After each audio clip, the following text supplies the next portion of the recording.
ஒரு எல்லையை கடந்த பின் மனிதன் பல விஷயங்களை விட்டுவிட கற்றுக்கொள்கிறான். குறை சொல்லும் பழக்கம், வேண்டுகோள் வைப்பது, சமாதானம் தேடுவது, இவை எல்லாம் மங்கிவிடும். அவன் மனம் மெதுவாக யார் பேசினாலும் சரி, பேசாவிட்டாலும் சரி, என் அமைதிக்கு எந்த பாதிப்பும் இல்லை என்ற ஒரு நிலையை அடைகிறது. அதுவே உண்மையான உள் அமைதி பிறக்கும் தருணம்.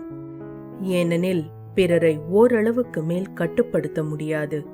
அவர்களின் நடத்தை நம் விருப்பப்படி இருக்காது. ஆனால் நம்முடைய மனதின் நிலையை நம்மால் தேர்வு செய்ய முடியும். அனுபவத்தினால் ஏற்படும் இந்த புரிதல் ஒருவரை முற்றிலும் மாற்றுகிறது. முன்பு ஏன் அவன் பேசவில்லை, ஏன் அவள் கவனிக்கவில்லை, ஏன் ஒரு மெசேஜ் கூட அனுப்பவில்லை என்று கவலைப்பட்டவன் இப்போது மற்றவர்களின் நடத்தை என் அமைதியை பறிக்க முடியாது என்று உணர்கிறான். அந்த தருணத்தில்தான் சுதந்திரம் தொடங்குகிறது. அந்த சுதந்திரத்தில்தான் புதிய வலிமை உருவாகிறது.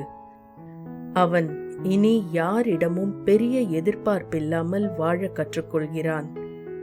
நினைவில் கொள்வோம், எதிர்பார்ப்பு முடியும் இடத்தில்தான் மன அமைதியும் சுதந்திரமும் தொடங்கும்.